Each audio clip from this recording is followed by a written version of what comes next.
ارشاد فرمایا حضرت آدم کی پیدائش کا واقعہ. کچھ مفسرین نے لکھا اللہ نے مشورہ کیا تھا فرشتوں سے وَإِذْ قَالَ رَبُّكَ لِلْمَلَائِكَةِ إِنِّي جَاعِلٌ فِي الْأَرْضِ خَلِيفَةً. لیکن کچھ مفسرین کہتے ہیں کہ اللہ کو ضرورت نہیں فرشتوں سے مشورہ کرنے کی. اللہ نے فرشتوں سے مشورہ نہیں کیا بلکہ رب نے انہیں آگاہ فرمایا تھا کہ میں لگا ہوں زمین پہ اپنا نائب بنانے, میں خلافت دینے لگا ہوں زمین پہ. اب یہ تو دینے والی کی مرضی ہے نا اس نے کس کو دینی ہے, یہ تو دینے والے کی مرضی ہے نا اس نے. تو کچھ لوگ کہتے ہیں کہ دینے والے سے زیادہ ہمیں پتہ ہے. تو فرشتوں کو بھی یہ اجتہادی خطا ہو گئی, کہنے لگے یا اللہ اسے نہ بنانا, یہ فساد کرے گا, یہ خون ریزیاں کرے گا. تو اللہ نے فرمایا جو میں جانتا ہوں وہ تم. اللہ اکبر. امام راضی فرماتے جب رمضان آتا ہے تو اللہ فرشتوں سے کہتا ہے ذرا یہ کھول کے دروازے دیکھو نا یہ زمین پہ کیا کر رہے ہیں. تم تو کہتے تھے فساد کریں گے اور یہ سارے تراویحاں پڑھ رہے ہیں. تم تو گویا کہتے تھے فساد کریں گے اور یہ تو دیکھو گویا رمضان کے روزے رکھ رہے ہیں, یہ تو میری یاد میں نکلے ہوئے ہیں. تم کچھ کہتے تھے اور دیکھو میں نے تمہیں کہا تھا نا جو میں جانتا ہوں وہ تم. اللہ نے پھر حضرت آدم علیہ السلام کو تمام زمانے کے علوم عطا کیے, علم سکھا لیا. تو فرشتوں سے کہا تم بھی ان چیزوں کے نام بتاؤ, تو وہ بتا سکے نہیں. اللہ نے فرمایا اب اس طرح کرو آدم کو سجدہ کرو. سب نے سجدہ کیا سوائے وہ. کہنے لگا یا اللہ صرف تجھے ہی کرنا ہے. کرنا بھی صرف اللہ کو چاہیے پر رب کے آگے بھی جھکنا چاہیے, اور جس کے سامنے رب جھکائے نا وہاں بھی. اور یہ جو عاجزی ہے نا, یہ جو جھکنا ہے یہ علم کے آگے ہے. ہماری مصیبت یہ ہے کہ ہم علم کے آگے بھی گردن جھکانے کو تیار نہیں ہوتے, وہاں بھی ہم خود عالم فاضل بن جاتے ہیں. تو فرمایا کہ سب سے کہا سجدہ کرو, سب نے سجدہ کیا سوائے ابلیس کے. تو پھر ہوا کیا وَكَانَ مِنَ الْكَافِرِينَ, وہ کافروں میں سے ہو گیا. پھر اللہ نے حضرت آدم کو اور جناب حوا کو نا مقام دے دیا جنت میں رہنے کے لیے, اور کہا سارا کچھ کھانا, درخت کے قریب نہ جانا. ابھی آپ کسی سے کہہ دیں تھوڑا سا کہ پیچھے نہ دیکھنا, یعنی اگر میری سمجھ لیں ادب کی وجہ سے کوئی 1.5-2 منٹ یا 6 منٹ نہیں بھی نہ دیکھے گا تو سوچے گا ضرور کہ پتہ نہیں اب پیچھے کیا ہے, مصیبت کیا ہے. یعنی آپ کہہ کے دیکھ لیں کسی کو پیچھے نہ دیکھنا, فطرت ہے نا انسان کی, وہ جستجو کرتا ہے. کہا اس درخت کے پاس نہ جانا. تو حضرت حوا سلام اللہ علیہ کہتے ہیں دل میں خیال رہتا تھا کہ آخر ہے کیا درخت کے پاس. یہی انسان کا عقیدہ توحید ہے کہ جہاں سے رب منع کر دے وہاں وہ منع ہو جائے. اور یہ ان کی خطا نہیں تھی, یہ اللہ کی حکمت تھی, چونکہ رب نے تو پہلے کہہ دیا تھا بنایا ہی زمین کے لیے, تو یہ تو سارا کچھ ہونا تھا تو زمین پہ آنا تھا نا. تو حضرت حوا اور جناب آدم کے پاس شیطان آیا, اب اس کو نکال تو دیا تھا پر ابھی اس کا جنت میں آنا جانا بند نہیں ہوا تھا, یہ بھی اللہ کی حکمت تھی. تو وہ کہنے لگا تمہیں پتہ ہے بعد میں مر جاؤ گے. تو حضرت حوا کہنے لگی کیا موت بھی آئے گی؟ کہاں, اس کی تکلیف بھی بڑی ہوگی, تو پھر بچیں گے کیسے؟ تو کہنے لگے پھل کھا لو اس درخت کا. تو بچنے کے لیے پھل کھایا تھا. جس طرح لوگ آج بہت سارے کام بچنے کے لیے کرتے ہیں پر بچ سکتے, بچنے کے لیے پھل کھایا. تو اللہ نے فرمایا زمین پہ چلے جاؤ. تو حضرت آدم زمین پہ آئے, پھر کئی 100 سال روتے رہے. فَتَلَقَّى آدَمُ مِن رَبِّهِ کَلِمَاتٍ, تو پھر اللہ نے خود ہی جناب آدم کو کچھ کلمے سکھائے. علامہ اسماعیل لکی فرماتے ہیں وہ کلمے یہ تھے کہ حضرت آدم نے میرے نبی کا وسیلہ پیش کیا, اللہ کریم نے جناب آدم کی دعا کو مقبول فرما لیا. اللہ تعالیٰ نے انسان کو یاد کرایا ہے کہ تو نے عبادت اپنے رب کی کرنی ہے, اور فرمایا رب تمہارا وہ ہے جس نے تمہارے لیے زمین کو فرش بنایا ہے, آسمان کو چھت بنایا ہے, اور آسمان سے پانی برسا کے تو زمین سے پھل اگائے ہیں. رزقا لکم, وہ بھی تیرے کھانے کے لیے اگائے ہیں. وہ جو آسمان سے بارش برسا کے زمین سے سبز اور پھل اگائے ہیں تو وہ بھی تیرے لیے. جب سارا کچھ تیرے لیے بنایا تو بھی تو عبادت کرنا اپنے رب کی, پھر کسی کو اس کا شریک نہ ٹھہرا. ایک چیلنج بھی کیا قرآن مجید نے اس رکوع کے اندر. کہا کرتے تھے مکے کے لوگ کہ آپ قرآن مجید کی آیتیں نبی کریم علیہ السلام سے کہا کرتے تھے کہ معاذ اللہ آپ خود بناتے ہیں, بنا کے لاتے ہیں. تو اللہ کریم نے فرمایا وَإِن كُنتُمْ فِي رَيْبٍ مِّمَّا نَزَّلْنَا عَلَىٰ عَبْدِنَا فَأْتُوا بِسُورَةٍ مِّن مِّثْلِهِ, اگر تمہیں شک ہو نا اس میں جو ہم نے بندہ خاص پہ نازل کیا ہے تو تم بھی اس جیسی ایک صورت بنا کے لاؤ. پڑھے لکھے تو تم بھی ہو نا, مکے میں تم بھی رہتے ہو, تو ایک صورت بنا کے لاؤ. قرآن مجید ہم سے چھینا گیا ہے سازش کے تحت، اس لیے کہ جس قوم کو قرآن آ جاتا ہے نا، پھر کوئی کافر اس کا مقابلہ نہیں کر سکتا۔ دیکھیں نا، اگر کافروں کے پاس جواب ہوتا قرآن پاک کا تو بدر اور احد میں نا کوئی آیت بنا کے لاتے، قرآن کے مقابلے کی تلواریں لے کے نہ آتے، ان کے پاس جواب ہی نہیں تھا۔ اور قیامت تک کسی کافر کے پاس قرآن مجید کا کوئی جواب، قرآن کا کوئی جواب، قسم اللہ کی جواب کوئی نہیں، قرآن کا اس کا کوئی جواب نہیں۔ کیا بات ہے قرآن پاک کی۔ وہ ایک دفعہ مسلمہ کذاب بے ایمان کہنے لگا میں نے بنا لیا ہے قرآن پاک کا جواب، معاذ اللہ۔ جواب کیا بنایا؟ وہ سورت ہے نا القاریۃ ما القاریۃ وما ادراک ما القاریۃ، کھڑکھڑانے والی کیا ہے، کھڑکھڑانے والی تمہیں کیا پتا کیا ہے کھڑکھڑی، قیامت کا ذکر ہے۔ کہنے لگا میں نے اس جیسی سورت بنا لیا، تو کیا بنایا؟ الفیل ملفیل وما ادراک ما الفیل۔ کہنے لگا ہاتھی، تمہیں کیا پتا کیا ہاتھی، تم کیا جانو کیا ہاتھی۔ تو پاس جو اس کے اپنے بیٹھے تھے نا چیلے، وہ کہنے لگے چپ کر جا، سارے زمانے کو پتا ہے ہاتھی کیا ہوتا ہے۔ تو پاگل ہے، اس کے دو کان ہوتے ہیں، ایک سونڈ ہوتی ہے، چار اس کے پیر ہوتے ہیں۔ بیوقوف آدمی، قرآن کا مقابلہ کرنا ہے تو کچھ چج کے ساتھ کر، پاگلوں کی طرح مقابلہ کرے گا، جوتے کھائے گا بھی، ہمیں بھی پڑھوائے گا۔ تو قرآن مجید کا کوئی مقابلہ کر سکا؟ تو اس آیہ مبارکہ میں اللہ نے کافروں کو یہ کہا اگر مقابلہ نہیں کر سکتے تو پھر اللہ سے ڈرو، ورنہ دوزخ میں ڈالے جاؤ گے، وہ جس کا ایندھن آدمی اور پتھر ہے، اور بنائی بھی کافروں کے لیے گئی ہے۔ اعدت للکافرین، جہنم کس کے لیے بنائی گئی ہے؟ کافروں اور منافقوں کے لیے۔ مسلمانوں کے لیے بنائی گئی، مسلمان مرضی سے چھلانگے لگائیں تو ان کی موج ہے، ورنہ ان کے لیے جہنم، ان کے لیے اللہ نے جنت بنائی ہے۔ اور یہ بات کرتے ہی رب کریم نے فرمایا اے محبوب علیہ الصلوۃ والسلام، مومنوں کو خوشخبری دے دیں کہ اللہ نے ان کے لیے جنت بنائی ہے، اس میں باغات ہیں، انہیں رزق دیا جائے گا کھانے کے لیے، اور اس میں انہیں پاکیزہ بیویاں دی جائیں گی، اور پھر وہ اس میں ہمیشہ رہیں گے، انہیں اس سے نکالا نہیں جائے گا۔ آگے جو آیات کریمہ ہے نا، اس کے اندر اللہ تبارک و تعالیٰ نے فرمایا ہے کہ اللہ حیا نہیں کرتا سمجھانے کے لیے، مچھر کی مثال بھی دینی پڑے۔ فرمایا قرآن سے کچھ لوگ ہدایت حاصل کرتے ہیں اور کچھ گمراہ ہو جاتے ہیں۔ جب لوگ اپنی مرضی کی تشریحات چاہتے ہیں تو گمراہ ہوتے ہیں، اور جب قرآن کو رسول اللہ صلی اللہ علیہ وسلم اور امت مسلمہ کی تشریحات کی روشنی میں سمجھتے ہیں تو پھر اللہ ہدایت عطا فرماتا ہے۔ پھر آگے بنی اسرائیل کا ذکر آ جاتا ہے۔ اللہ تعالیٰ نے بنی اسرائیل، آج آپ اسی قوم کو یہودی کہتے ہیں، ان کو اللہ نے اس زمانے میں فضیلت عطا کی تھی بہت زیادہ۔ تو عرب کے اندر جب نبی پاک علیہ السلام نے اعلان نبوت کیا تو کچھ لوگوں نے یہ کہہ دیا کہ اگر یہ یہودی کلمہ پڑھ لیں گے تو ہم بھی پڑھ لیں گے۔ تو پھر اللہ نے انہیں یاد کرایا کہ تم اصل میں کیا ہو، تمہیں کلمہ پڑھنا چاہیے۔ تو اہل یہود کا تذکرہ کرتے کرتے رب کریم نے ایک بات یہ بھی ارشاد فرمائی کہ تم لوگوں کو تو کہتے رہے ہو کہ وہ نبی آنے والے ہیں، وہ نبی آنے والے ہیں، اور جب آ گئے ہیں تو ماننے کو تیار نہیں ہو۔ تو فرمایا تأمرون الناس بالبر وتنسون انفسکم وانتم تتلون الکتاب، لوگوں کو بھلائی کا حکم دیتے ہو اور اپنے آپ کو بھول جاتے ہو، افلا تعقلون، تمہیں عقل نہیں؟ پھر اللہ نے انہیں یہ بھی یاد کرایا کہ یاد کرو وہ زمانہ کہ جب فرعون نے خواب دیکھ لیا تھا کہ کوئی بچہ اس کی سلطنت کو تباہ کرے گا، تو پھر اس نے تمہارے بچوں کو ذبح کرانا شروع کیا اور تمہاری بیٹیوں کو چھوڑتا تھا۔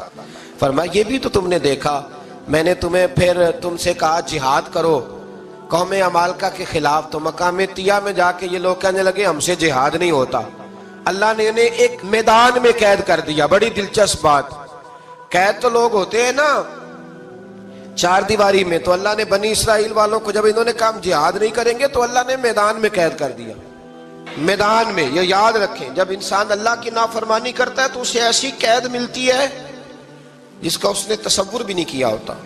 ایک میدان ہے مقام طیہ، قید ہو گئے، سارا دن سفر کرتے تھے، سارا دن، تو رات کو تھک کے سوتے تھے، صبح اٹھتے تھے نا جب، تو وہیں ہوتے تھے جہاں کل صبح چلے تھے۔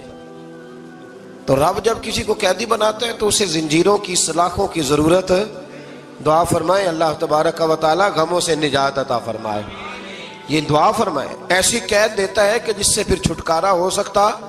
تو بنی اسرائیل کا بہت زیادہ تذکرہ اس بارے میں اللہ تبارک و تعالی نے پھر بیان کیا، اور پھر کہا کہ انہیں جو حکم دیا جاتا تھا یہ اس کی سرتابی کرتے تھے، پھر اللہ نے ان پر ذلت نازل کر دی اور یہ ہمیشہ اس کا شکار رہے۔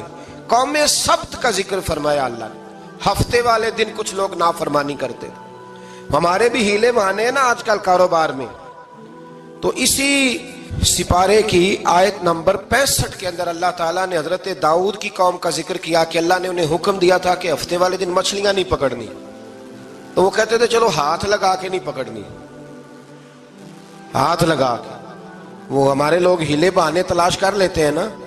وہ بڑے جناب انشورنس والا آ گیا, اب وہ بینک والا آ گیا, اب وہ فلانے صاحب آ گئے, وہ تروڑ مروڑ کے کہانیاں باتیں, اور پھر ہمیں بھی رستے مل جاتے ہیں بچنے کے. مفتی صاحب نے کہہ دیا تھا, ایک مولانا سے میں نے ان کو کہا ہفتے والے دن مچھلیاں نہیں پکڑنی. کا نہیں پکڑتے, چھوٹے چھوٹے حوض بنا لیے.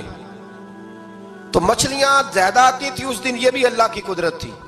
نماز کے وقت گاہک زیادہ آتے ہیں, یہ اس کی قدرت ہوتی ہے. تو وہ مچھلیاں حوض میں جمع ہو جاتی ہیں. یوں سمجھ لیں کہ جال انہوں نے لگا لیے ہوئے تھے, تو جال میں وہ پھنستی رہتی تھی, حوضوں میں آتی رہتی تھی. ہفتے کو نہیں پکڑتے تھے, اتوار کو پکڑ لیتے تھے. تو پھر اللہ نے انہیں سزا دی. فرمایا تماشے کرتے ہو اللہ کے حکم کے ساتھ. کیا سزا دی؟ فَقُلْنَا لَهُمْ كُونُوا قِرَادَةً خَاسِئِينَ. فرمایا بندر بن جاؤ دھتکارے ہوئے. جو رزق حرام طریقے سے کماتے تھے رب انہیں بندر بنا دیتا تھا. ابھی بھی میں نے دیکھے ہیں بڑے بڑے تاجر پاگلوں جیسی زندگی گزار رہے ہیں. نفسیاتی طور پہ سکون نہیں ہے, کروڑوں روپیہ پڑا ہے. کیوں؟ اس لیے کہ رب کے بتائے ہوئے طریقے کے مطابق تجارت نہیں کرتے. آگے ایک اور دلچسپ بات آ گئی. بنی اسرائیل کے اندر نا ایک شخص نے اپنے چچا کو قتل کر دیا جائیداد کے لیے. یہ دیکھیں کب سے لوگ جائیداد کے لیے قتل کرتے آ رہے ہیں. چچا کو قتل کر دیا, اور قتل کر کے حضرت موسیٰ علیہ السلام کے پاس آئے کہ میرے چچا کو کسی نے قتل کر دیا ہے, تو بتائیں کیا کرنا ہے. تو آپ نے فرمایا کہ گائے ذبح کرو, اور اس کا ایک ٹکڑا مقتول کو مارو, مرنے والے کو. وہ خود اٹھ کے بتا دے گا مجھے کس نے قتل کیا.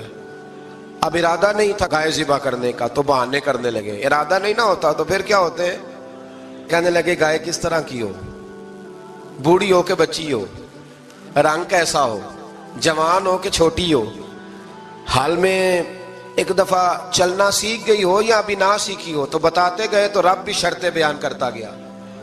گہرے زرد رنگ کی ہو, حال کے اندر اسے نہ چلایا گیا ہو, پانی نہ نکالا گیا ہو, نہ بچی ہو نہ جوان ہو, اس کے درمیان ہو. یہ ساری شرطیں کہاں پائی جاتی تھیں؟ حضرت موسیٰ علیہ السلام کی قوم کا ایک شخص تھا جو اللہ کا ولی تھا. وہ جب انتقال کرنے لگا نا, اللہ اکبر, دیکھو رب ولیوں کی اولادوں پر بھی کتنا فضل فرماتا ہے. وہ جب انتقال کرنے لگا تو ایک اس کے پاس چھوٹی سی بچیا تھی, گائے کی بچی. اس نے جنگل میں چھوڑ دی. کہنے لگا یا اللہ میں تیرے نام پہ چھوڑتا ہوں, میرا بچہ جوان ہو جائے تو اسے دے دینا, اور تو سرمایہ ہی کوئی نہیں. بچہ بڑا ہوا تو بچہ بھی بڑا نیک تھا, اپنی ماں کا بڑا فرما بردار تھا. اس کی ماں نے کہا بیٹا تیرے باپ نے ایک گائے چھوڑی تھی. تو بچہ جنگل میں گیا اور جا کے کہنے لگا اے اللہ میری گائے مجھ سے ملا دے. تو رب کریم نے وہ گائے واپس کر دی. وہ گائے گھر لے آیا. اب وہ کہنے لگا اماں بیچ دوں, تو اماں کہنے لگی بیٹا میرے پوچھے بغیر نہ بیچنا. کئی دفعہ گاہک لگے, پر اس نے کہا جب تک میری اماں نہ کہے گی میں بیچوں گا. ادھر بنی اسرائیل والے شرطیں جتنی گائے کے بارے میں پوچھ چکے تھے وہ ساری اسی گائے میں پائی جاتی تھی. تو یہ ڈھونڈتے ڈھونڈتے وہاں پہنچ گئے. تو کہنے لگے گائے چاہیے. تو اس نے کہا بھی تمہاری مرضی سے نہیں, قیمت میری مرضی کی. ایک مفسر نے تو یہاں تک لکھا ہے کہ اس نے کہا گائے ذبح کر کے نا, تو جتنا گائے کے اندر گوشت ہوگا نا اتنا ہی کھال کے اندر تو مجھے مال بھر کے دو گے, اتنے سکے بھر کے دو گے, اتنی اشرفیاں بھر کے دو گے, تو پھر تمہیں گائے دوں گا. تو پھر یہ گائے انہیں ملی اور یہ گائے لے کر کے آئے. زیادہ سوالات نہ کرتے تو زیادہ الجھتے نہ. ہم بھی دین کے معاملے میں بڑے سوال جواب کرتے ہیں, اتنا سوال کریں جتنی اس کی ضرورت ہے. ان لوگوں نے سوالات زیادہ کیے تو پھر الجھ زیادہ گئے. تو میرے بھائی اس کا ذکر بھی اللہ تبارک و تعالیٰ نے پہلے پارے کے اندر بیان فرمایا. پھر اللہ کریم نے فرمایا کہ کچھ ایسے لوگ بھی ہیں یہودیوں میں سے جن کا دعویٰ ہو گیا ہے کہ ہم اللہ کے بڑے پیارے ہیں. فرمایا یہ صرف ان کے منہ کی باتیں ہیں, یہ تو قیامت میں پتہ چلے گا نا کہ اللہ کا پیار کس کے ساتھ زیادہ ہے. اور پھر یہ بھی یہودیوں نے دعویٰ کیا ہے. اسی پارے میں اللہ فرماتے ہیں کہ ان کا دعویٰ ہے کہ ہم اللہ کے بڑے پیارے ہیں, جنت میں ہم ہی جائیں گے. تو اللہ فرماتا ہے پھر مرنے کی دعا تو کرو, جنت میں تو مر کے جانا ہے نا. لیکن رب فرماتے ہیں یہ کبھی مرنے کی دعا نہیں کریں گے، اس لیے کہ انہیں پتہ ہے کہ ہم نے آخرت کے لیے کیا بھیجا۔ لیکن جی پہلا حکم آ گیا یا ایھا الذین آمنوا کہہ کے، پہلی آیت قرآن پاک کی پہلے سپارے میں پہلی آیت جس میں اللہ نے کہا یا ایھا الذین آمنوا، تو پہلا حکم آمنوا کہہ کے آیت نمبر 104 میں جو اللہ نے حکم دیا ہے نا، وہ نبی پاک کی تعظیم کا حکم ہے۔ پہلا حکم ہی اللہ نے حضور کی عزت اور ناموس کا ارشاد فرمایا۔ پہلا اس ترتیب کے لحاظ سے وہ ہوا یہ کہ جب نبی پاک کو بات ارشاد کرتے تو صحابہ کرام اٹھ کے عرض کرتے رائینا یا رسول اللہ، حضور سمجھ نہیں آئی ذرا رعایت کر دیں۔ تو یہودیوں کی عبرانی زبان کے اندر نہ ذرا کھینچ کے پڑھتے تھے رائینا، تو اس کا معنی بنتا تھا معاذ اللہ اے ہمارے چرواہے، بکریاں چرانے والے کو بھی وہ رائینا کہتے تھے۔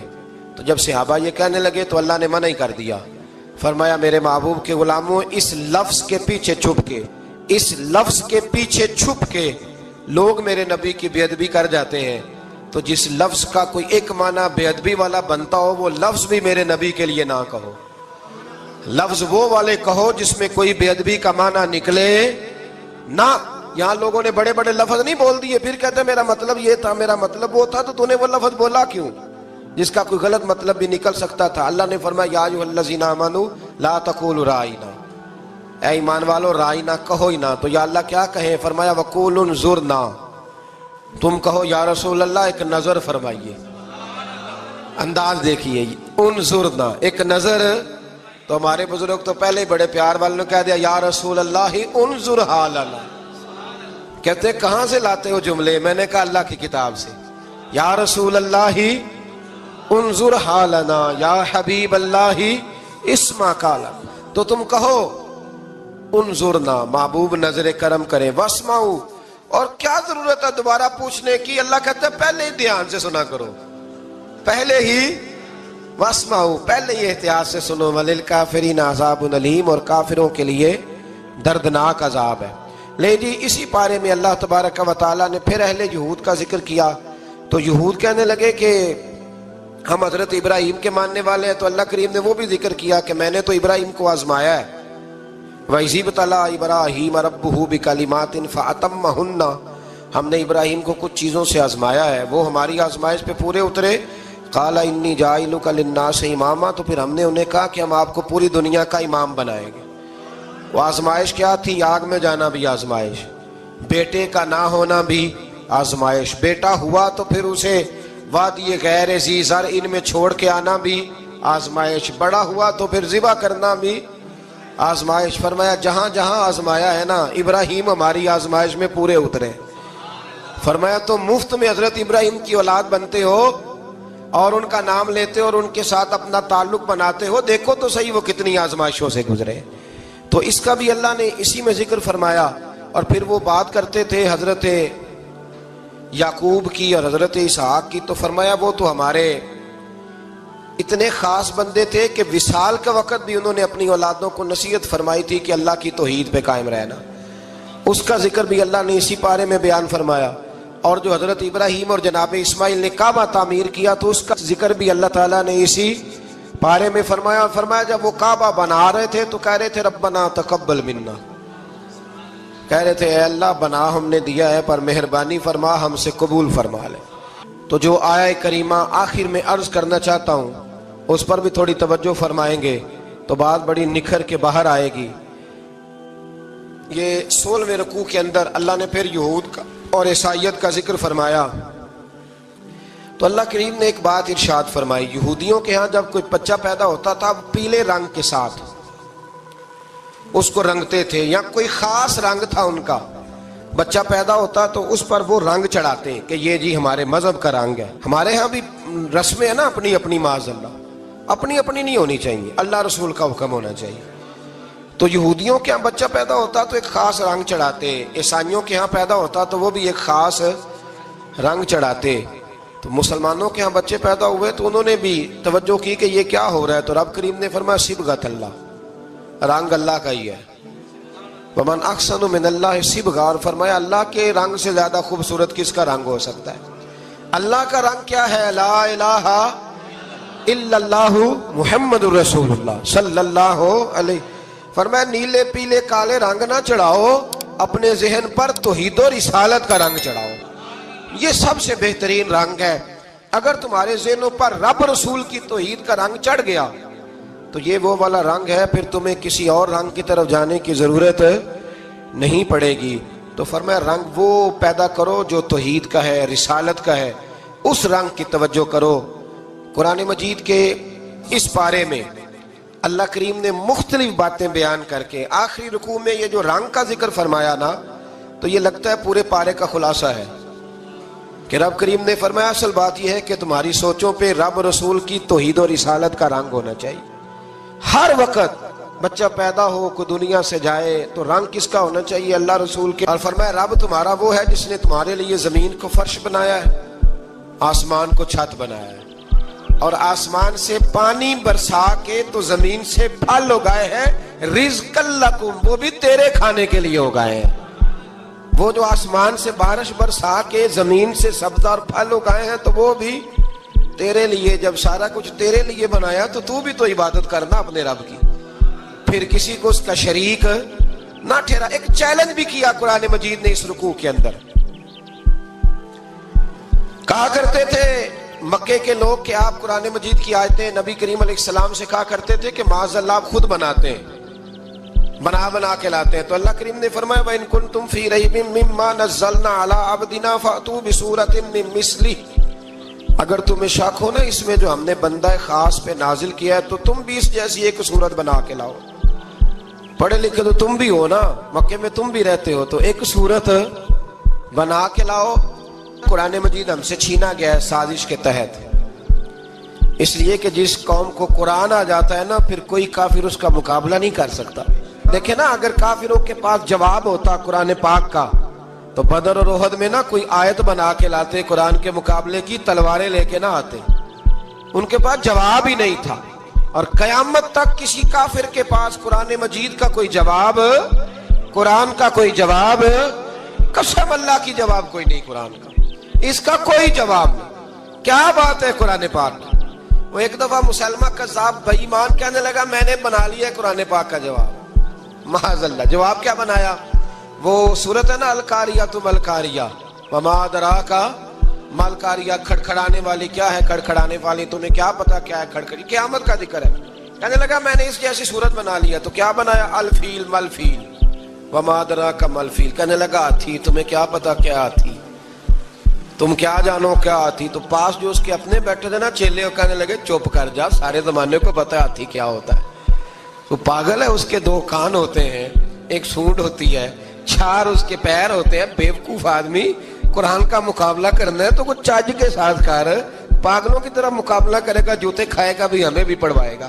تو قرآن مجید کا کوئی مقابلہ کر سکا؟ تو اس آیہ مبارکہ میں اللہ نے کافروں کو یہ کہا اگر مقابلہ نہیں کر سکتے تو پھر اللہ سے ڈرو، ورنہ دوزخ میں ڈالے جاؤ گے، وہ جس کا ایندھن آدمی اور پتھر ہے، اور بنائی بھی کافروں کے لیے گئی ہے۔ اعدت للکافرین، جہنم کس کے لیے بنائی گئی ہے؟ کافروں اور منافقوں کے لیے، مسلمانوں کے لیے بنائی گئی۔ مسلمان مرضی سے چھلانگے لگائیں تو ان کی موج ہے، ورنہ ان کے لیے جہنم، ان کے لیے اللہ نے جنت بنائی ہے۔ اور یہ بات کرتے ہی رب کریم نے فرمایا اے محبوب علیہ الصلوۃ والسلام مومنوں کو خوشخبری دے دیں کہ اللہ نے ان کے لیے جنت بنائی ہے، اس میں باغات ہیں، انہیں رزق دیا جائے گا کھانے کے لیے، اور اس میں انہیں پاکیزہ بیویاں دی جائیں گی، اور پھر وہ اس میں ہمیشہ رہیں گے، انہیں اس سے نکالا نہیں جائے گا۔ آگے جو آیات کریمہ ہے نا اس کے اندر اللہ تبارک و تعالیٰ نے فرمایا ہے کہ اللہ حیا نہیں کرتا سمجھانے کے لیے، مچھر کی مثال بھی دینی پڑے۔ فرمایا قرآن سے کچھ لوگ ہدایت حاصل کرتے ہیں اور کچھ گمراہ ہو جاتے ہیں۔ جب لوگ اپنی مرضی کی تشریحات چاہتے ہیں تو گمراہ ہوتے ہیں، اور جب قرآن کو رسول اللہ صلی اللہ علیہ وسلم اور امت مسلمہ کی تشریحات کی روشنی میں سمجھتے ہیں تو پھر اللہ ہدایت عطا فرماتا ہے۔ پھر اللہ تبارک و تعالیٰ نے آگے ارشاد فرمایا حضرت آدم کی پیدائش کا واقعہ۔ مفسرین نے لکھا اللہ نے مشورہ کیا تھا فرشتوں سے، وَإِذْ قَالَ رَبُّكَ لِلْمَلَائِكَةِ إِنِّي جَاعِلٌ فِي الْأَرْضِ خَلِيفَةً، لیکن کچھ مفسرین کہتے ہیں کہ اللہ کو ضرورت نہیں فرشتوں سے مشورہ کرنے کی، اللہ نے فرشتوں سے مشورہ نہیں کیا، بلکہ رب نے انہیں آگاہ فرمایا تھا کہ میں لگا ہوں زمین پہ اپنا نائب بنانے، میں خلافت دینے لگا ہوں زمین پہ۔ اب یہ تو دینے والی کی مرضی ہے نا، اس نے کس کو دینی ہے، یہ تو دینے والے کی مرضی ہے نا، اس نے۔ تو کچھ لوگ کہتے ہیں کہ دینے والے سے زیادہ ہمیں پتہ ہے۔ تو فرشتوں کو بھی یہ اجتہادی خطا ہو گئی، کہنے لگے یا اللہ اسے نہ بنانا، یہ فساد کرے گا، یہ خون ریزیاں کرے گا۔ تو اللہ نے فرمایا جو میں جانتا ہوں وہ تم۔ اللہ اکبر۔ امام راضی فرماتے جب رمضان آتا ہے تو اللہ فرشتوں سے کہتا ہے ذرا یہ کھول کے دروازے دیکھو نا، یہ زمین پہ کیا کر رہے ہیں۔ تم تو کہتے تھے فساد کریں گے اور یہ سارے تراویح پڑھ رہے ہیں، تم تو گویا کہتے تھے فساد کریں گے اور یہ تو دیکھو گویا رمضان کے روزے رکھ رہے ہیں، یہ تو میری یاد میں نکلے ہوئے ہیں۔ تم کچھ کہتے تھے اور دیکھو میں نے تمہیں کہا تھا نا جو میں جانتا ہوں وہ تم۔ اللہ نے پھر حضرت آدم علیہ السلام کو تمام زمانے کے علوم عطا کیے، علم سکھا لیا۔ تو فرشتوں سے کہا تم بھی ان چیزوں کے نام بتاؤ، تو وہ بتا سکے نہیں۔ اللہ نے فرمایا اب اس طرح کرو، آدم کو سجدہ کرو۔ سب نے سجدہ کیا سوائے وہ، کہنے لگا یا اللہ صرف تجھے ہی کرنا ہے، کرنا بھی صرف اللہ کو چاہیے، پر رب کے آگے بھی جھکنا چاہیے، اور جس کے سامنے رب جھکائے نا وہاں بھی۔ اور یہ جو عاجزی ہے نا، یہ جو جھکنا ہے، یہ علم کے آگے ہے۔ ہماری مصیبت یہ ہے کہ ہم علم کے آگے بھی گردن جھکانے کو تیار نہیں ہوتے، وہاں بھی ہم خود عالم فاضل بن جاتے ہیں۔ تو فرمایا کہ سب سے کہا سجدہ کرو، سب نے سجدہ کیا سوائے ابلیس کے۔ تو پھر ہوا کیا، وکان من الکافرین، وہ کافروں میں سے ہو گیا۔ پھر اللہ نے حضرت آدم کو اور جناب حوا کو نا مقام دے دیا جنت میں رہنے کے لیے، اور کہا سارا کچھ کھانا، درخت کے قریب نہ جانا۔ ابھی آپ کسی سے کہہ دیں تھوڑا سا کہ پیچھے نہ دیکھنا، یعنی اگر میری سمجھ لیں ادب کی وجہ سے کوئی 1.5-2 منٹ یا 6 منٹ نہیں بھی نہ دیکھے گا تو سوچے گا ضرور کہ پتہ نہیں اب پیچھے کیا ہے، مصیبت کیا ہے۔ یعنی آپ کہہ کے دیکھ لیں کسی کو، پیچھے نہ دیکھنا، فطرت ہے نا انسان کی، وہ جستجو کرتا ہے، کہا اس درخت کے پاس نہ جانا۔ تو حضرت حوا سلام اللہ علیہ کہتے ہیں دل میں خیال رہتا تھا کہ آخر ہے کیا درخت کے پاس۔ یہی انسان کا عقیدہ توحید ہے کہ جہاں سے رب منع کر دے وہاں وہ منع ہو جائے، اور یہ ان کی خطا نہیں تھی، یہ اللہ کی حکمت تھی، چونکہ رب نے تو پہلے کہہ دیا تھا بنایا ہی زمین کے لیے، تو یہ تو سارا کچھ ہونا تھا تو زمین پہ آنا تھا نا۔ تو حضرت حوا اور جناب آدم کے پاس شیطان آیا، اب اس کو نکال تو دیا تھا پر ابھی اس کا جنت میں آنا جانا بند نہیں ہوا تھا، یہ بھی اللہ کی حکمت تھی۔ تو وہ کہنے لگا تمہیں پتہ ہے بعد میں مر جاؤ گے؟ تو حضرت حوا کہنے لگی کیا موت بھی آئے گی؟ کہاں، اس کی تکلیف بھی بڑی ہوگی، تو پھر بچیں گے کیسے؟ تو کہنے لگے پھل کھا لو اس درخت کا۔ تو بچنے کے لیے پھل کھایا تھا۔ جس طرح لوگ آج بہت سارے کام بچنے کے لیے کرتے ہیں پر بچ سکتے، بچنے کے لیے پھل کھایا تو اللہ نے فرمایا زمین پہ چلے جاؤ۔ تو حضرت آدم زمین پہ آئے، پھر کئی 100 سال روتے رہے۔ فَتَلَقَّى آدَمُ مِن رَبِّهِ کلمات، تو پھر اللہ نے خود ہی جناب آدم کو کچھ کلمے سکھائے۔ علامہ اسماعیل لکی فرماتے ہیں وہ کلمے یہ تھے کہ حضرت آدم نے میرے نبی کا وسیلہ پیش کیا، اللہ کریم نے جناب آدم کی دعا کو مقبول فرما لیا۔ پھر آگے بنی اسرائیل کا ذکر آ جاتا ہے۔ اللہ تعالیٰ نے بنی اسرائیل، آج آپ اسی قوم کو یہودی کہتے ہیں، ان کو اللہ نے اس زمانے میں فضیلت عطا کی تھی بہت زیادہ۔ تو عرب کے اندر جب نبی پاک علیہ السلام نے اعلان نبوت کیا تو کچھ لوگوں نے یہ کہہ دیا کہ اگر یہ یہودی کلمہ پڑھ لیں گے تو ہم بھی پڑھ لیں گے۔ تو پھر اللہ نے انہیں یاد کرایا کہ تم اصل میں کیا ہو، تمہیں کلمہ پڑھنا چاہیے۔ تو اہل یہود کا تذکرہ کرتے کرتے رب کریم نے ایک بات یہ بھی ارشاد فرمائی کہ تم لوگوں کو تو کہتے رہے ہو کہ وہ نبی آنے والے ہیں، وہ نبی آنے والے ہیں، اور جب آ گئے ہیں تو ماننے کو تیار نہیں ہو۔ تو فرمایا تأمرون الناس بالبر وتنسون انفسکم وانتم تتلون الکتاب، لوگوں کو بھلائی کا حکم دیتے ہو اور اپنے آپ کو بھول جاتے ہو، افلا تعقلون، تمہیں عقل نہیں؟ پھر اللہ نے انہیں یہ بھی یاد کرایا کہ یاد کرو وہ زمانہ کہ جب فرعون نے خواب دیکھ لیا تھا کہ کوئی بچہ اس کی سلطنت کو تباہ کرے گا، تو پھر اس نے تمہارے بچوں کو ذبح کرانا شروع کیا اور تمہاری بیٹیوں کو چھوڑتا تھا۔ فرمایا یہ بھی تو تم نے دیکھا، میں نے تمہیں پھر تم سے کہا جہاد کرو قوم عمالقہ کے خلاف، تو مقام طیہ میں جا کے یہ لوگ کہنے لگے ہم سے جہاد نہیں ہوتا۔ اللہ نے انہیں ایک میدان میں قید کر دیا۔ بڑی دلچسپ بات، قید تو لوگ ہوتے ہیں نا چار دیواری میں، تو اللہ نے بنی اسرائیل والوں کو جب انہوں نے کہا ہم جہاد نہیں کریں گے تو اللہ نے میدان میں قید کر دیا۔ میدان میں یہ یاد رکھیں، جب انسان اللہ کی نافرمانی کرتا ہے تو اسے ایسی قید ملتی ہے جس کا اس نے تصور بھی نہیں کیا ہوتا۔ ایک میدان ہے مقام طیہ، قید ہو گئے، سارا دن سفر کرتے تھے، سارا دن، تو رات کو تھک کے سوتے تھے، صبح اٹھتے تھے نا جب، تو وہیں ہوتے تھے جہاں کل صبح چلے تھے۔ تو رب جب کسی کو قیدی بناتا ہے تو اسے زنجیروں کی، سلاخوں کی ضرورت ہے۔ دعا فرمائے اللہ تبارک و تعالی غموں سے نجات عطا فرمائے، یہ دعا فرمائے۔ ایسی قید دیتا ہے کہ جس سے پھر چھٹکارا ہو سکتا۔ تو بنی اسرائیل کا بہت زیادہ تذکرہ اس بارے میں اللہ تبارک و تعالی نے پھر بیان کیا، اور پھر کہا کہ انہیں جو حکم دیا جاتا تھا یہ اس کی سرتابی کرتے تھے، پھر اللہ نے ان پر ذلت نازل کر دی اور یہ ہمیشہ اس کا شکار رہے۔ قوم سبت کا ذکر فرمایا اللہ نے، ہفتے والے دن کچھ لوگ نافرمانی کرتے تھے۔ ہمارے بھی ہیلے بہانے ہیں نا آج کل کاروبار میں، تو اسی سپارے کی آیت نمبر 65 کے اندر اللہ تعالیٰ نے حضرت داؤد کی قوم کا ذکر کیا کہ اللہ نے انہیں حکم دیا تھا کہ ہفتے والے دن مچھلیاں نہیں پکڑنی، تو وہ کہتے تھے چلو ہاتھ لگا کے نہیں پکڑنی، ہاتھ لگا کے۔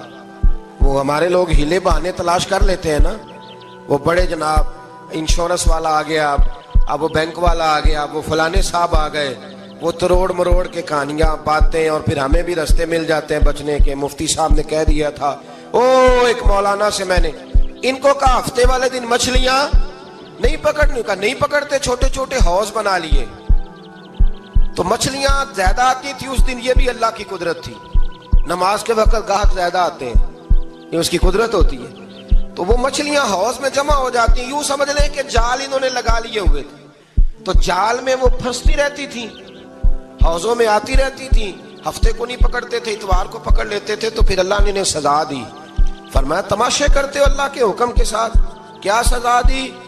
فَقُلْنَا لَهُمْ كُونُوا قِرَادَةً خَاسِئِينَ، فرمایا بندر بن جاؤ دھتکارے ہوئے۔ جو رزق حرام طریقے سے کماتے تھے رب انہیں بندر بنا دیتا تھا۔ ابھی بھی میں نے دیکھے ہیں بڑے بڑے تاجر پاگلوں جیسی زندگی گزار رہے ہیں، نفسیاتی طور پہ سکون نہیں ہے، کروڑوں روپیہ پڑا ہے۔ کیوں؟ اس لیے کہ رب کے بتائے ہوئے طریقے کے مطابق تجارت نہیں کرتے۔ آگے ایک اور دلچسپ بات آ گئی، بنی اسرائیل کے اندر نا ایک شخص نے اپنے چچا کو قتل کر دیا جائیداد کے لیے۔ یہ دیکھیں کب سے لوگ جائیداد کے لیے قتل کرتے آ رہے ہیں۔ چچا کو قتل کر دیا، اور قتل کر کے حضرت موسیٰ علیہ السلام کے پاس آئے کہ میرے چچا کو کسی نے قتل کر دیا ہے، تو بتائیں کیا کرنا ہے؟ تو آپ نے فرمایا کہ گائے ذبح کرو، اور اس کا ایک ٹکڑا مقتول کو مارو، مرنے والے کو، وہ خود اٹھ کے بتا دے گا مجھے کس نے قتل کیا ہے۔ اب ارادہ نہیں تھا گائے ذبح کرنے کا، تو بہانے کرنے لگے۔ ارادہ نہیں نہ ہوتا تو پھر کیا ہوتے ہیں؟ کہنے لگے گائے کس طرح کی ہو، بوڑھی ہو کہ بچی ہو، رنگ کیسا ہو، جوان ہو کہ چھوٹی ہو، حال میں ایک دفعہ چلنا سیکھ گئی ہو یا ابھی نہ سیکھی ہو، تو بتاتے گئے۔ تو رب بھی شرطیں بیان کرتا گیا، گہرے زرد رنگ کی ہو، حال کے اندر اسے نہ چلایا گیا ہو، پانی نہ نکالا گیا ہو، نہ بچی ہو نہ جوان ہو، اس کے درمیان ہو۔ یہ ساری شرطیں کہاں پائی جاتی تھیں؟ حضرت موسیٰ علیہ السلام کی قوم کا ایک شخص تھا جو اللہ کا ولی تھا، وہ جب انتقال کرنے لگا نا، اللہ اکبر، دیکھو رب ولیوں کی اولادوں پر بھی کتنا فضل فرماتا ہے۔ وہ جب انتقال کرنے لگا تو ایک اس کے پاس چھوٹی سی بچیا تھی، گائے کی بچی، اس نے جنگل میں چھوڑ دی۔ کہنے لگا یا اللہ میں تیرے نام پہ چھوڑتا ہوں، میرا بچہ جوان ہو جائے تو اسے دے دینا، اور تو سرمایہ ہی کوئی نہیں۔ بچہ بڑا ہوا تو بچہ بھی بڑا نیک تھا، اپنی ماں کا بڑا فرما بردار تھا۔ اس کی ماں نے کہا بیٹا تیرے باپ نے ایک گائے چھوڑی تھی، تو بچہ جنگل میں گیا اور جا کے کہنے لگا اے اللہ میری گائے مجھ سے ملا دے، تو رب کریم نے وہ گائے واپس کر دی۔ وہ گائے گھر لے آیا، اب وہ کہنے لگا اماں بیچ دوں، تو اماں کہنے لگی بیٹا میرے پوچھے بغیر نہ بیچنا۔ کئی دفعہ گاہک لگے پر اس نے کہا جب تک میری اماں نہ کہے گی میں بیچوں گا۔ ادھر بنی اسرائیل والے شرطیں جتنی گائے کے بارے میں پوچھ چکے تھے وہ ساری اسی گائے میں پائی جاتی تھی، تو یہ ڈھونڈتے ڈھونڈتے وہاں پہنچ گئے، تو کہنے لگے گائے چاہیے، تو اس نے کہا بھی تمہاری مرضی سے نہیں، قیمت میری مرضی کی۔ ایک مفسر نے تو یہاں تک لکھا ہے کہ اس نے کہا گائے ذبح کر کے نا، تو جتنا گائے کے اندر گوشت ہوگا نا اتنا ہی کھال کے اندر تو مجھے مال بھر کے دو گے، اتنے ہی سکے بھر کے دو گے، اتنی اشرفیاں بھر کے دو گے، تو پھر تمہیں گائے دوں گا۔ تو پھر یہ گائے انہیں ملی اور یہ گائے لے کر کے آئے. زیادہ سوالات نہ کرتے تو زیادہ الجھتے نہ. ہم بھی دین کے معاملے میں بڑے سوال جواب کرتے ہیں. اتنا سوال کریں جتنی اس کی ضرورت ہے. ان لوگوں نے سوالات زیادہ کیے تو پھر الجھ زیادہ گئے. تو میرے بھائی اس کا ذکر بھی اللہ تبارک و تعالیٰ نے پہلے پارے کے اندر بیان فرمایا. پھر اللہ کریم نے فرمایا کہ کچھ ایسے لوگ بھی ہیں یہودیوں میں سے جن کا دعویٰ ہو گیا ہے کہ ہم اللہ کے بڑے پیارے ہیں. فرمایا یہ صرف ان کے منہ کی باتیں ہیں. یہ تو قیامت میں پتہ چلے گا نا کہ اللہ کا پیار کس کے ساتھ زیادہ ہے. اور پھر یہ بھی یہودیوں نے دعویٰ کیا ہے. اسی پارے میں اللہ فرماتے ہیں کہ ان کا دعویٰ ہے کہ ہم اللہ کے بڑے پیارے ہیں, جنت میں ہم ہی جائیں گے. تو اللہ فرماتے ہیں پھر مرنے کی دعا تو کرو, جنت میں تو مر کے جانا ہے نا. لیکن رب فرماتے ہیں یہ کبھی مرنے کی دعا نہیں کریں گے, اس لیے کہ انہیں پتہ ہے کہ ہم نے آخرت کے لیے کیا بھیجا. لیکن جی پہلا حکم آ گیا یا ایھا الذین آمنوا کہہ کے, پہلی آیت قرآن پاک کی پہلے سپارے میں پہلی آیت جس میں اللہ نے کہا یا ایھا الذین آمنوا. تو پہلا حکم آمنوا کہہ کے آیت نمبر 104 میں جو اللہ نے حکم دیا ہے نا وہ نبی پاک کی تعظیم کا حکم ہے. پہلا حکم ہی اللہ نے حضور کی عزت اور ناموس کا ارشاد فرمایا. پہلا اس ترتیب کے لحاظ سے وہ ہوا یہ کہ جب نبی پاک کو بات ارشاد کرتے تو صحابہ کرام اٹھ کے عرض کرتے رائینا یا رسول اللہ, حضور سمجھ نہیں آئی ذرا رعایت کر دیں. تو یہودیوں کی عبرانی زبان کے اندر نہ ذرا کھینچ کے پڑھتے تھے رائینا, تو اس کا معنی بنتا تھا معاذ اللہ اے ہمارے چرواہے. بکریاں چرانے والے کو بھی وہ رائینا کہتے تھے. تو جب صحابہ یہ کہنے لگے تو اللہ نے منع ہی کر دیا. فرمایا میرے محبوب کے غلاموں, اس لفظ کے پیچھے چھپ کے لوگ میرے نبی کی بے ادبی کر جاتے ہیں. تو جس لفظ کا کوئی ایک معنی بے ادبی والا بنتا ہو وہ لفظ بھی میرے نبی کے لیے نہ کہو. لفظ وہ والے کہو جس میں کوئی بے ادبی کا معنی نکلے نہ. یہاں لوگوں نے بڑے بڑے لفظ نہیں بول دیے, پھر کہتے میرا مطلب یہ تھا, میرا مطلب وہ تھا. تو نے وہ لفظ بولا کیوں جس کا کوئی غلط مطلب بھی نکل سکتا تھا. اللہ نے فرمایا یا ایھا الذین آمنوا لا تقولوا رائینا, اے ایمان والو رائینا کہو ہی نہ. تو یا اللہ کیا کہیں؟ فرمایا وقولوا انظرنا, تم کہو یا رسول اللہ ایک نظر فرمائیے. انداز دیکھیے, انظرنا ایک نظر. تو ہمارے بزرگ تو پہلے بڑے پیار والوں نے کہہ دیا یا رسول اللہ انظر حالنا. کہتے کہاں سے لاتے ہو جملے؟ میں نے کہا اللہ کی کتاب سے. یا رسول اللہ انظر حالنا یا حبیب اللہ اسمع قالا. تو تم کہو انظرنا, محبوب نظر کرم کرے, واسمعوا. اور کیا ضرورت ہے دوبارہ پوچھنے کی؟ اللہ کہتا ہے پہلے ہی دھیان سے سنا کرو, پہلے ہی واسمعوا, پہلے ہی احتیاط سے سنو. وللکافرین عذاب علیم, اور کافروں کے لیے دردناک عذاب ہے. لے جی اسی پارے میں اللہ تبارک و تعالیٰ نے پھر اہل یہود کا ذکر کیا. تو یہود کہنے لگے کہ ہم حضرت ابراہیم کے ماننے والے ہیں. تو اللہ کریم نے وہ بھی ذکر کیا کہ میں نے تو ابراہیم کو آزمایا ہے. وَإِذِ ابْتَلَىٰ إِبْرَاهِيمَ رَبُّهُ بِكَلِمَاتٍ فَأَتَمَّهُنَّ, ہم نے ابراہیم کو کچھ چیزوں سے آزمایا ہے, وہ ہماری آزمائش پہ پورے اترے. قَالَ إِنِّي جَاعِلُكَ لِلنَّاسِ إِمَامًا, تو پھر ہم نے انہیں کہا کہ ہم آپ کو پوری دنیا کا امام بنائیں گے. وہ آزمائش کیا تھی؟ آگ میں جانا بھی آزمائش, بیٹے کا نہ ہونا بھی آزمائش, بیٹا ہوا تو پھر اسے وادی غیر ذی زرع ان میں چھوڑ کے آنا بھی آزمائش, بڑا ہوا تو پھر ذبح کرنا بھی آزمائش. فرمایا جہاں جہاں آزمایا ہے نا ابراہیم ہماری آزمائش میں پورے اترے. فرمایا تو مفت میں حضرت ابراہیم کی اولاد بنتے ہو اور ان کا نام لیتے اور ان کے ساتھ اپنا تعلق بناتے ہو, دیکھو تو صحیح وہ کتنی آزمائشوں سے گزرے. تو اس کا بھی اللہ نے اسی میں ذکر فرمایا. اور پھر وہ بات کرتے تھے حضرت یعقوب کی اور حضرت اسحاق کی. تو فرمایا وہ تو ہمارے اتنے خاص بندے تھے کہ وصال کے وقت بھی انہوں نے اپنی اولادوں کو نصیحت فرمائی تھی کہ اللہ کی توحید پہ قائم رہنا. اس کا ذکر بھی اللہ نے اسی پارے میں بیان فرمایا.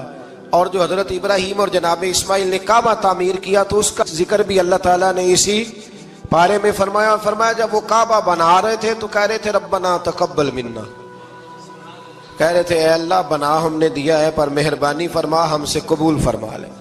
تو جو آیہ کریمہ آخر میں عرض کرنا چاہتا ہوں اس پر بھی تھوڑی توجہ فرمائیں گے تو بات بڑی نکھر کے باہر آئے گی. یہ 16ویں رکوع کے اندر اللہ نے پھر یہود کا اور عیسائیت کا ذکر فرمایا. تو اللہ کریم نے ایک بات ارشاد فرمائی، یہودیوں کے ہاں جب کوئی بچہ پیدا ہوتا تھا پیلے رنگ کے ساتھ اس کو رنگتے تھے، یا کوئی خاص رنگ تھا ان کا، بچہ پیدا ہوتا تو اس پر وہ رنگ چڑھاتے کہ یہ جی ہمارے مذہب کا رنگ ہے۔ ہمارے ہاں بھی رسمیں ہیں نا اپنی اپنی، معاذ اللہ اپنی اپنی نہیں ہونی چاہیے، اللہ رسول کا حکم ہونا چاہیے۔ تو یہودیوں کے ہاں بچہ پیدا ہوتا تو ایک خاص رنگ چڑھاتے، عیسائیوں کے ہاں پیدا ہوتا تو وہ بھی ایک خاص رنگ چڑھاتے۔ تو مسلمانوں کے ہاں بچے پیدا ہوئے تو انہوں نے بھی توجہ کی کہ یہ کیا ہو رہا ہے، تو رب کریم نے فرمایا صبغۃ اللہ، رنگ اللہ کا ہی ہے۔ ومن احسن من اللہ صبغہ، اور فرمایا اللہ کے رنگ سے زیادہ خوبصورت کس کا رنگ ہو سکتا ہے؟ اللہ کا رنگ کیا ہے؟ لا الہ الا اللہ محمد رسول اللہ صلی اللہ علیہ۔ فرمایا نیلے پیلے کالے رنگ نہ چڑھاؤ، اپنے ذہن پر توحید و رسالت کا رنگ چڑھاؤ، یہ سب سے بہترین رنگ ہے۔ اگر تمہارے ذہنوں پر رب رسول کی توحید کا رنگ چڑھ گیا تو یہ وہ والا رنگ ہے، پھر تمہیں کسی اور رنگ کی طرف جانے کی ضرورت نہیں پڑے گی۔ تو فرمایا رنگ وہ پیدا کرو جو توحید کا ہے، رسالت کا ہے، اس رنگ کی توجہ کرو۔ قرآن مجید کے اس پارے میں اللہ کریم نے مختلف باتیں بیان کر کے آخری رکوع میں یہ جو رنگ کا ذکر فرمایا نا، تو یہ لگتا ہے پورے پارے کا خلاصہ ہے کہ رب کریم نے فرمایا اصل بات یہ ہے کہ تمہاری سوچوں پہ رب رسول کی توحید و رسالت کا رنگ ہونا چاہیے۔ ہر وقت بچہ پیدا ہو، کوئی دنیا سے جائے تو رنگ کس کا ہونا چاہیے؟ اللہ رسول کے دین کا۔ اللہ تعالی ہمیں سمجھنے کی توفیق عطا فرمائے۔ آخر دعوانا ان الحمدللہ۔